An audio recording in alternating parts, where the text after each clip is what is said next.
Olá, eu sou o professor Carlos Orlando do curso de Direito.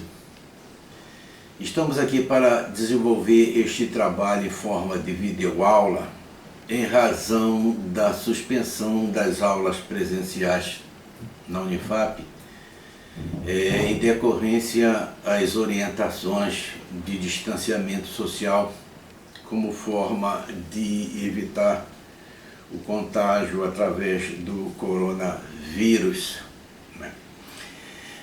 E assim sendo, a alternativa encontrada foi justamente a educação à distância.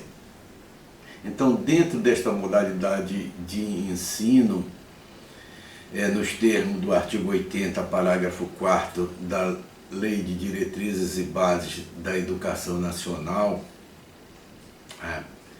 na combinação com o artigo 26 da Lei 12.965 de 2014, que ficou conhecida como Marco Civil da Internet.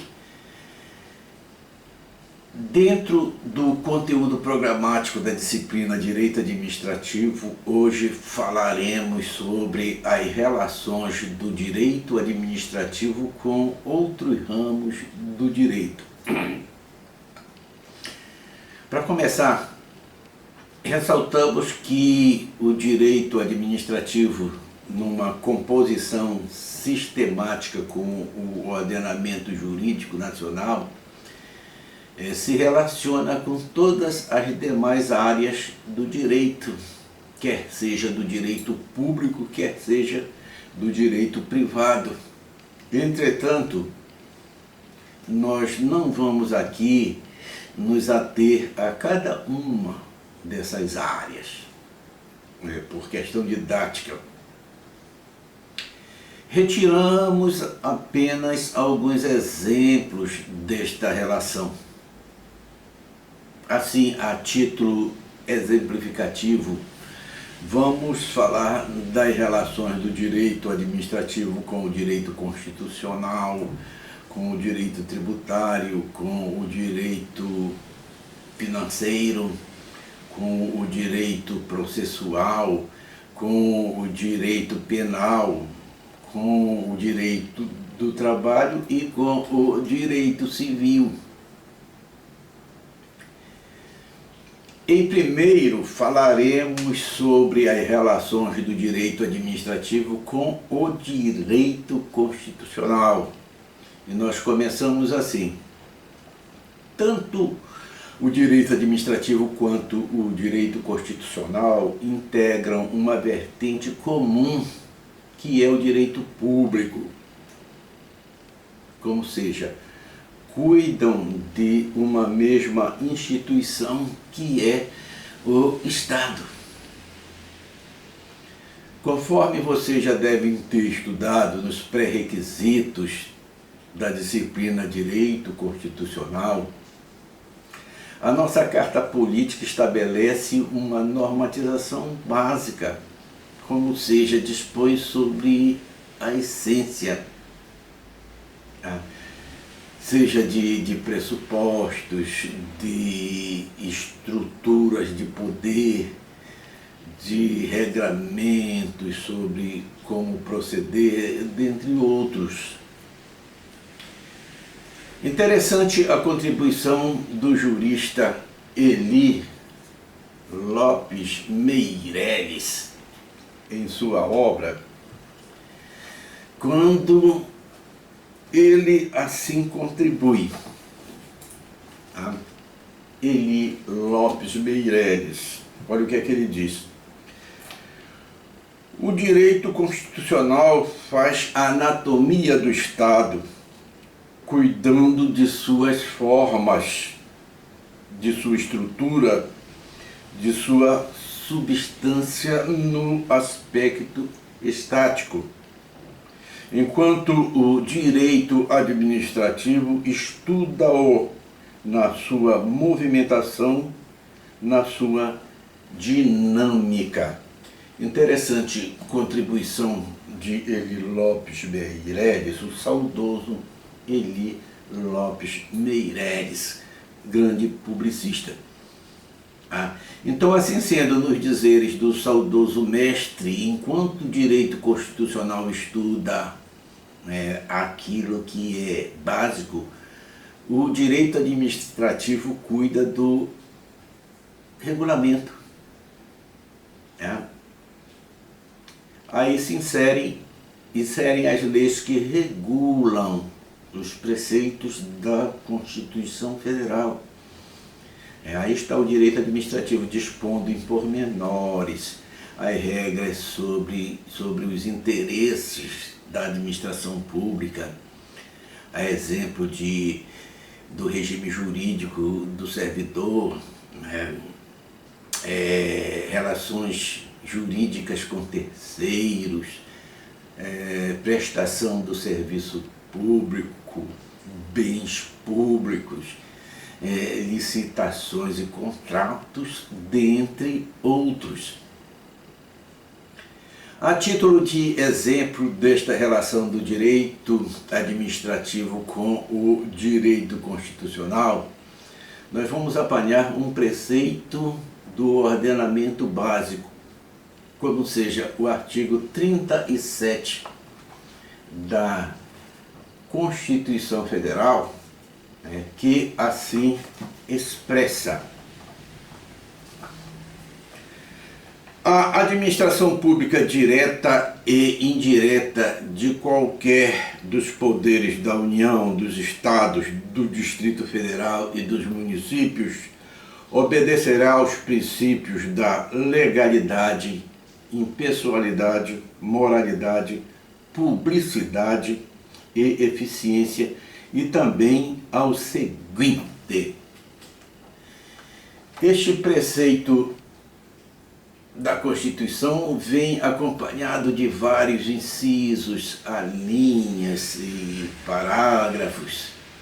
Bem, mas o que vai interessar para nós é aquilo a que se reporta este preceito quando se expressa, dentre outros, sobre o princípio da publicidade.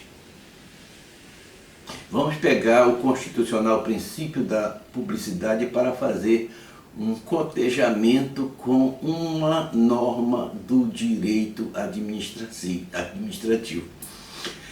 Assim sendo, dentre várias leis, vamos ver como o constitucional princípio da publicidade é rigidamente disciplinado na Lei 866/94, quando o Estatuto Licitatório assim expressa. Então temos aqui artigo 61 do Estatuto Licitatório. Adjures ao caput, o que vai interessar para nós é este parágrafo único do artigo 61 da Lei 8666/94, que é uma lei do direito administrativo. Diz o seguinte: parágrafo único. A publicação resumida do instrumento de contrato ou de seus aditamentos na imprensa oficial, que é condição indispensável para a sua eficácia, será providenciado pela administração até o 5º dia útil do mês seguinte ao de sua assinatura, para ocorrer no prazo de 20 dias daquela data, qualquer que seja o seu valor, ainda que sem ônus. Então nós temos aí uma norma do direito administrativo, em estreita relação com o direito constitucional. Bem,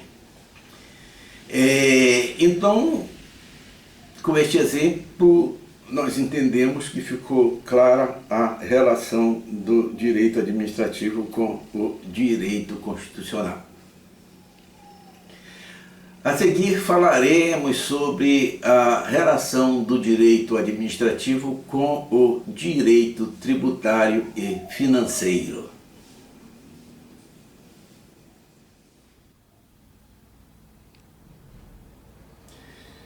Doravante, nós vamos falar sobre as relações do direito administrativo com o direito tributário e com o direito financeiro. De início, nós já ressaltamos que ambos integram a vertente do direito público, inclusive com uma gênese comum, com o direito administrativo. Como assim?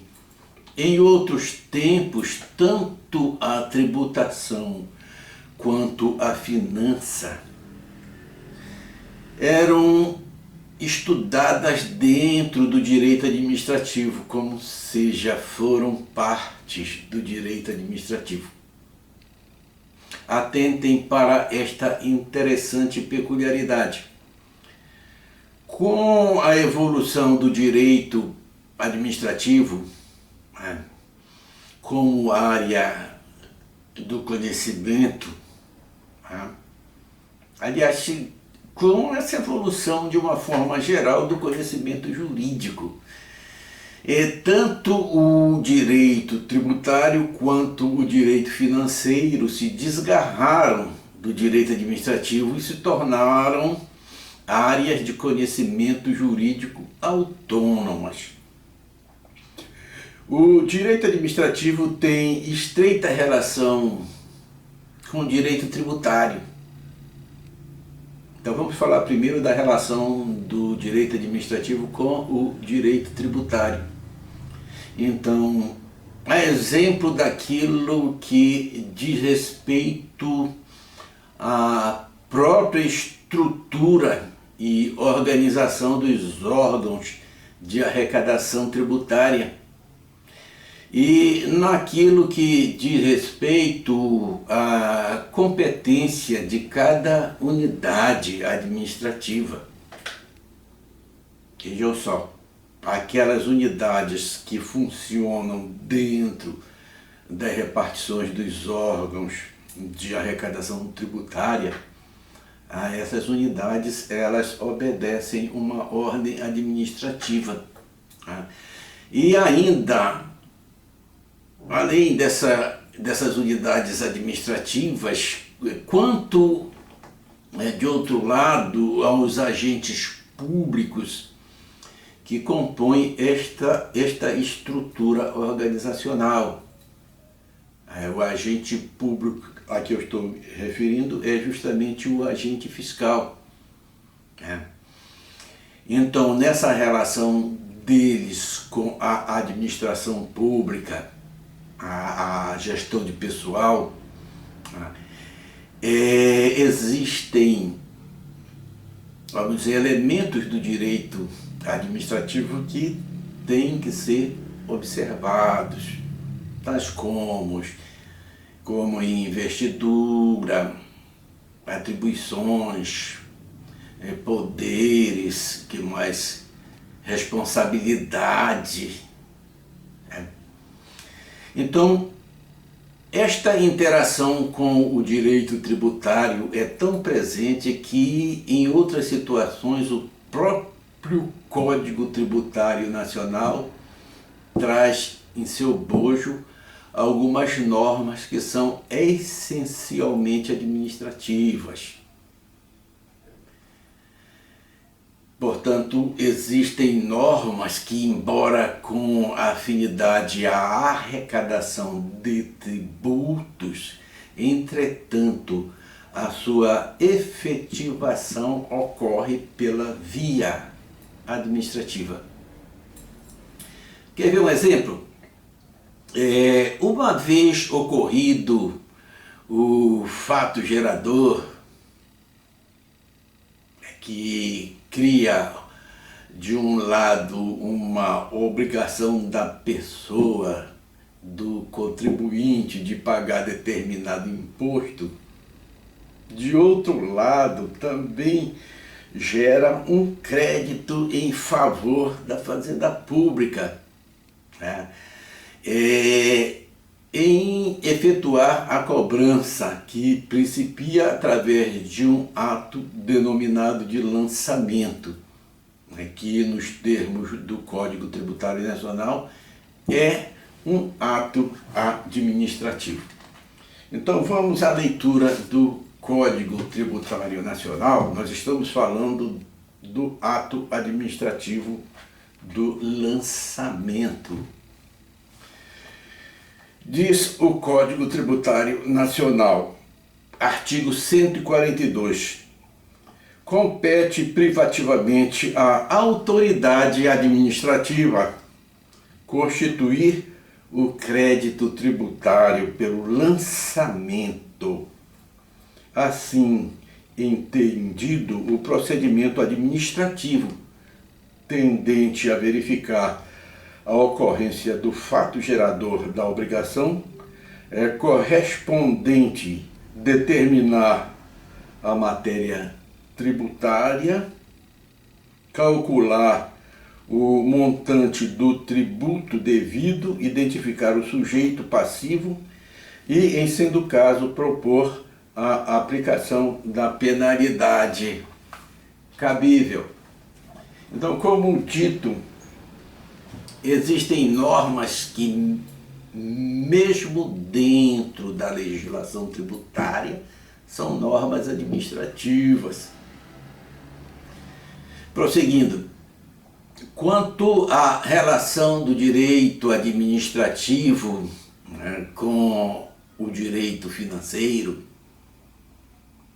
nós vamos primeiro falar sobre o binômio representado pelo direito tributário e o direito financeiro. Como seja, o primeiro, através do fisco, estuda, né, e cuida da arrecadação. E o segundo, em outro momento, cuida da disciplina no controle desta verba. Um cuida, o direito financeiro, o direito tributário cuida da arrecadação de verba, enquanto que o direito financeiro cuida da disciplina no controle desta verba, né, quanto ao ativo da fazenda pública. Como seja, o que real existe em caixa. Esta é a missão do direito financeiro, né? Aferir o que real existe em caixa e até quanto se possa gastar na prestação do serviço público. É a questão dos impactos de uma determinada despesa, né, em face a uma disponibilidade do erário. Bem, após breve noção dessa relação do tributário com o financeiro, né, nós vamos finalmente falar sobre a parte da relação do direito financeiro com o direito administrativo. E começamos assim. O direito financeiro também integra a vertente do direito público, com grande afinidade com o direito administrativo. Temos como exemplo desta estreita relação, de um lado, uma norma do direito administrativo, que se completa com uma norma do direito financeiro. Então, como seja, de um lado, um conjunto normativo, nós vamos pegar agora um exemplo, um conjunto normativo do direito administrativo, que é a Lei 8666 de 1994, que nós já falamos antes, é o Estatuto Licitatório, e de outro lado, a Lei Complementar 101/2000, que é a Lei de responsabilidade fiscal. Então vamos pegar aí um cotejamento de uma lei do direito administrativo, vamos pegar uma outra do direito financeiro.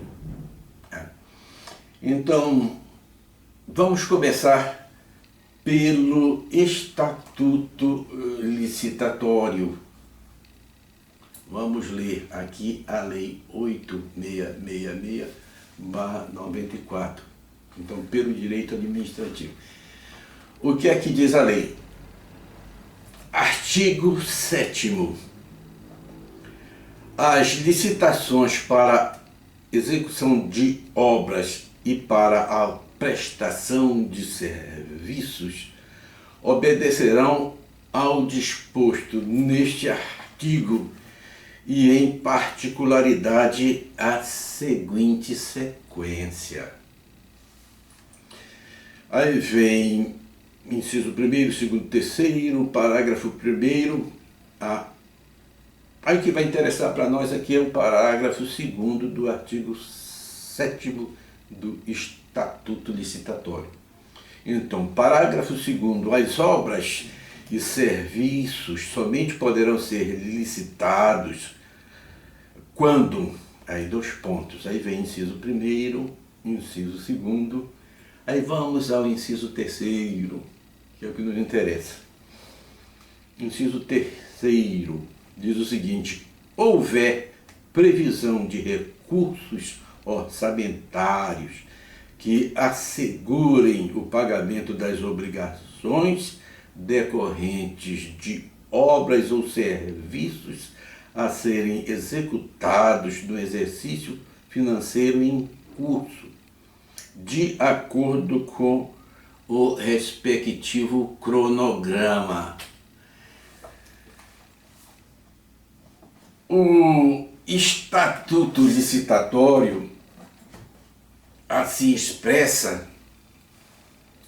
Entretanto, a Lei de Responsabilidade Fiscal, que é uma norma do direito financeiro, chega trazendo mais disciplina, além daquilo que já expressa o Estatuto Licitatório. Então, a Lei de Responsabilidade, quando diz assim, olha aí, mas para que ocorra alguma despesa pública é necessário que preliminarmente seja aferida, além da existência da previsão na Lei Orçamentária Anual, é a LOA, que também seja aferida a questão da disponibilidade financeira. Se existe verba suficiente para custear aquela despesa. Então, neste sentido, expressa a Lei de Responsabilidade Fiscal. Então, diz o seguinte: da despesa pública, da geração da despesa, artigo 16. A criação, expansão ou aperfeiçoamento de ação governamental que acarrete aumento da despesa será acompanhado de... Aí tem inciso 1º e vamos ao inciso 2º, que é o que interessa. Então vai ter que existir. Artigo 2º. Declaração do ordenador da despesa de que o aumento tem adequação orçamentária e financeira, com a Lei Orçamentária Anual e compatibilidade com o Plano Plurianual e com a Lei de Diretrizes Orçamentárias. Bem, com este exemplo, nós verificamos que existe bem afinidade do direito administrativo com o direito financeiro. Então, aquilo que nós já falamos no conjunto do direito tributário e do direito financeiro. Então, aí está, né, a relação do direito administrativo com estas áreas do direito. No próximo bloco falaremos nas relações do direito administrativo com o direito penal. Embora integrem a vertente do direito público, entretanto, o direito administrativo atua num ordenamento distinto ao do direito penal. Até mesmo porque o ilícito administrativo não se confunde com o ilícito penal, assentados cada um em fundamentos e ordenamentos diversos. Mesmo assim, as duas áreas guardam afinidade. Em determinado momento, o nosso Código Penal adentra na área do direito administrativo, em título denominado dos crimes contra a administração pública. Isso ocorre pela necessidade de maior rigor na aplicação da sanção para aquele que comete um determinado ilícito, embora seja, em princípio, um ilícito apenas administrativo. Entretanto, o Estado percebe que tem que dar uma resposta mais severa para o infrator. Acerca destes ditos crimes contra a administração pública, vamos falar acerca de um deles. Vamos tomar um exemplo do Código Penal quando tipifica o crime do peculato. Assim expressa o Código Penal. Artigo 312. Apropriar-se o funcionário público de dinheiro, valor ou qualquer outro bem móvel, público ou particular, de que tenha posse em razão do cargo ou desviá-lo em proveito próprio ou alheio. Pela expressão da norma penal, logo percebemos o uso de um elemento que é do direito administrativo, representado pela expressão funcionário público, e que somente ele, o direito administrativo, é que vai definir o que seja um funcionário público. Embora que o Código Penal lá adiante até diga que se considera funcionário público aquele que exerça, embora que transitoriamente, cargo, emprego ou função pública. Entretanto, a propósito de que a norma do direito penal não adentra aos pormenores, daí que a hermenêutica se arremete ao direito administrativo. Como seja, subsidiariamente, as definições de funcionário público, de cargo, de função, são feitas pelo direito administrativo. Quanto às definições, a norma administrativa contida na Lei 8.112/90, que é o Estatuto do Servidor Público Federal,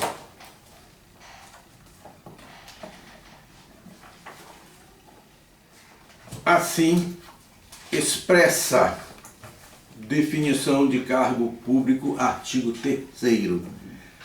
Cargo público é o conjunto de atribuições e responsabilidades previstas na estrutura organizacional que devem ser cometidas a um servidor. Aí é quando o direito administrativo vem e diz assim, olha, direito penal, te atualiza. A expressão funcionário público está em desuso. A expressão atual é a de servidor público. E mais ainda, outra norma do direito administrativo, a Lei 8.429/92, que é a Lei de Improbidade Administrativa, na sua progressividade, já amplia os seus efeitos para além da expressão servidor público, como seja, encampa todo e qualquer agente público. E por se falar na Lei 8.112, a afinidade com o direito penal se faz bem presente quando o Estatuto do Servidor, dentre outros, passa a definir os seus ilícitos e a dispor sobre a aplicação das suas penalidades. Quando, a exemplo do que preconiza Beccaria para o direito penal, o Estatuto dos Servidores também segue as mesmas linhas do princípio da reserva legal. Nullum crimen, nulla poena sine legis. Conclusivo que não existe ilícito administrativo sem que exista uma lei que assim o faça. Como se pode ver, embora que o ordenamento seja distinto, entretanto o direito administrativo também interage com o direito penal. Aí está a relação entre estas duas áreas. Passaremos no próximo bloco a falar sobre as relações do direito administrativo com o direito processual.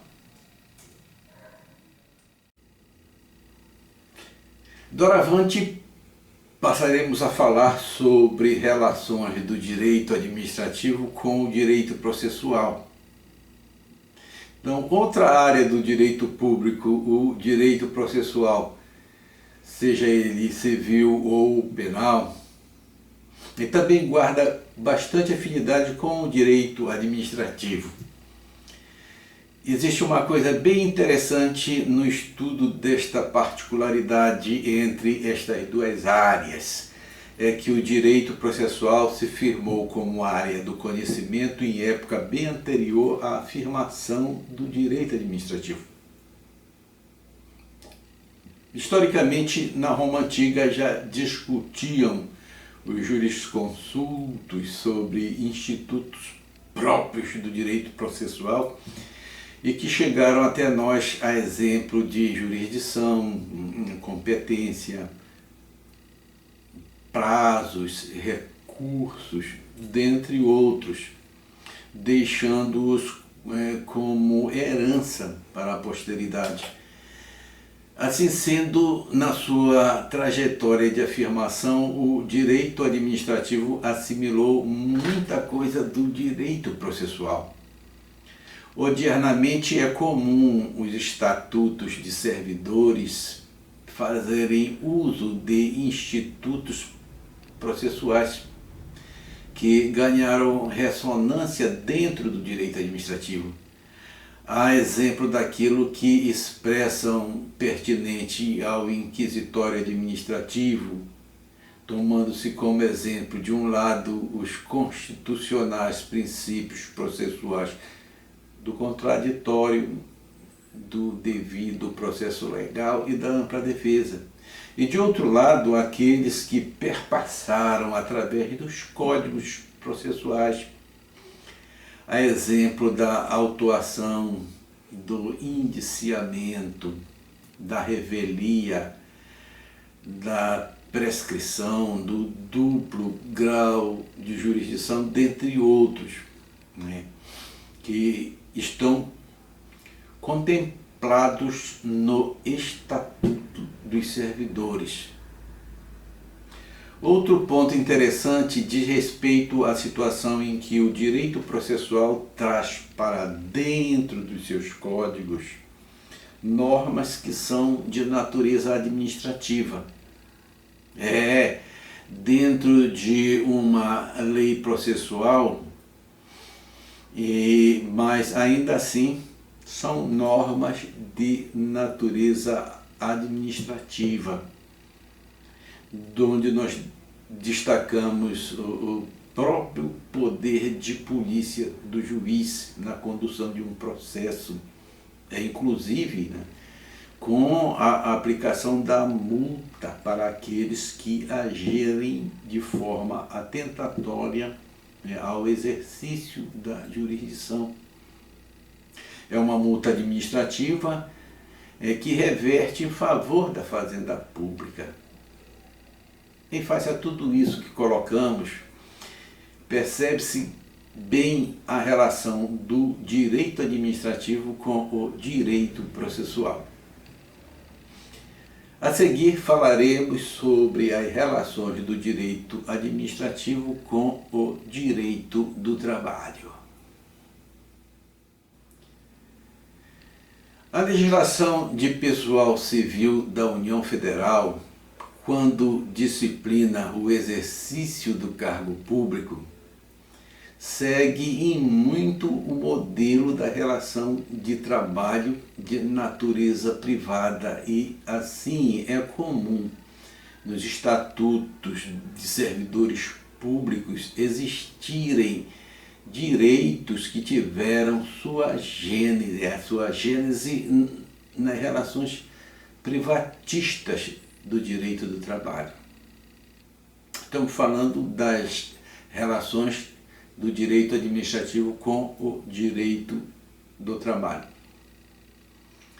A propósito destes subsídios para a formação do direito administrativo, temos muitos institutos que nasceram das relações privadas de trabalho e que foram depois copiados pelo direito público. Agora temos um exemplo muito interessante. A gratificação natalina, que é o 13º salário, surgiu dentro dos debates entre patrões e empregados. E assim, esta gratificação foi inserida na ordem como um direito trabalhista em 1962. Depois de muito tempo, em 1986, muito tempo depois é que a gratificação natalina foi instituída para os então funcionários públicos, através do decreto número 2310. Outro subsídio interessante do direito do trabalho para o direito administrativo é aquela situação em que o servidor público desenvolve atividade insalubre.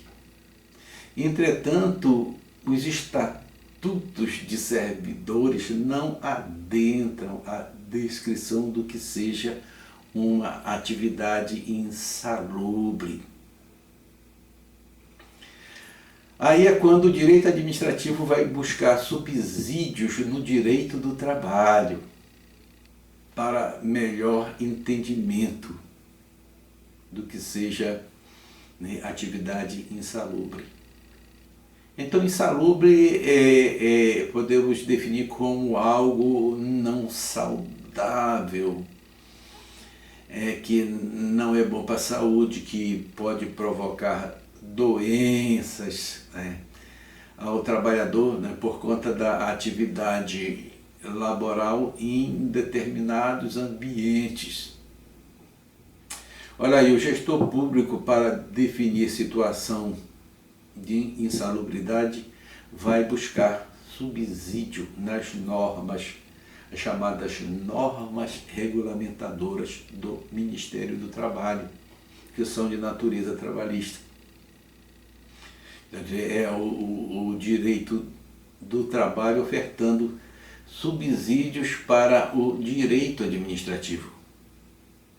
Outra particularidade do uso da legislação trabalhista dentro do serviço público, né, embora a Constituição Federal tenha estatuído um regime jurídico único, específico para os servidores públicos civis da União, autarquias e fundações, ocorre que com a Emenda Constitucional 019 de 1998, Emenda Constitucional 019 de 1998, houve uma tentativa de suprimir o regime jurídico único do texto constitucional, permitindo assim que, além de cargos públicos, se criassem também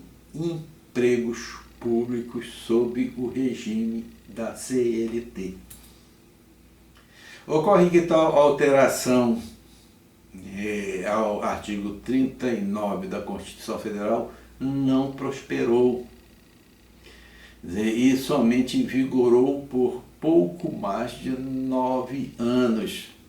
Veio o Supremo Tribunal Federal, né, e através de ação direta de inconstitucionalidade número 2135, suspendeu os efeitos da Emenda Constitucional 019/94 com relação às mudanças que inseriu no caput do artigo 39 da Constituição Federal. Ocorre que durante esses 9 anos que o Supremo Tribunal Federal demorou para se manifestar, nesse período, muitos empregos sob o regime seletista foram criados dentro da administração pública e permanecem até os nossos dias. Daí que a isso se impõe uma ambígua convivência do regime estatutário com o regime seletista. Interessante que a gente faça menção é que, com o advento da Lei 8.112/90, que é uma lei do direito administrativo, e se instituiu no quadro de servidores da União Federal, um único regime, e justamente o regime estatutário. Então a Lei 8.112/90 acabou com o regime seletista dentro do serviço público. Eu falei ainda há pouco que durante essa brecha, um pouco mais desses 9 anos de recalcitrância do Supremo Tribunal Federal em decidir, e que surgiram leis.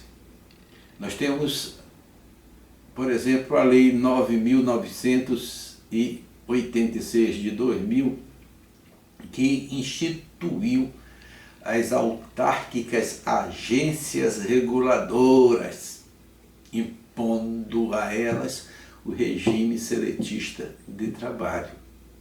Quer dizer, até então o Supremo Tribunal não tinha ainda se manifestado. Em razão a todas estas nuances, é clara a relação do direito administrativo com o direito do trabalho. Por último, nós vamos falar sobre as relações do direito administrativo com o direito civil.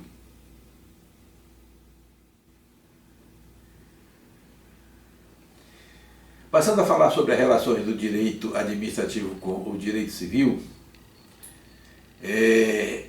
conforme diz o saudoso Eli Lopes Meireles, são intensíssimas as relações do direito administrativo com o direito civil, principalmente no que se refere aos contratos e obrigações do poder público. Ponto interessante nesta relação é a histórica afirmação do direito administrativo como área autônoma do direito, que ocorreu em época bem posterior à produção do conhecimento do direito privado. Temos, por exemplo, definições que hoje integram o direito administrativo, mas que tiveram suas origens no direito civil. Por exemplo, na Roma Antiga se desenvolveram institutos mais tarde assimilados pelo direito administrativo, tais como servidão, contratos, indenização por danos, definição de bens, de ato jurídico, de ato ilícito, dentre outros. Alures a questão histórica, uma interessante relação do direito administrativo com o direito civil ocorre na situação em que a administração pública esteja precisando de um imóvel e assim necessite celebrar um contrato de locação com uma pessoa qualquer, com um particular. Embora já se tenha dentro do direito público criado legislação sobre contratos, a exemplo da Lei 8666/94, que é o Estatuto Licitatório, entretanto, na peculiaridade da necessidade de locação do imóvel que pertence a um particular, embora que o locatário seja um ente público, a União, Distrito Federal, estados e municípios, este contrato será celebrado não com base nas normas do direito público, mas sim com base na lei de locações prediais do direito civil. É um exemplo de uma situação em que o direito administrativo fica obrigado, vamos falar, a administração pública fica obrigada a se despojar da sua supremacia, que inclusive aquela alegação de que está agindo sob o manto do interesse público, a supremacia da administração pública. Então, para, em diferente plano, submeter-se a uma relação jurídica com base na lei civil. Aí é quando a administração pública vai ficar sujeita a despejo, uma expurgação da mora, que são elementos do direito civil. Pela fartura de subsídios ofertados para as demais áreas do direito, estes subsídios também estão bem presentes no direito administrativo. Assim, nós encerramos esta videoaula referente às relações do direito administrativo com outros ramos do direito. Até a próxima!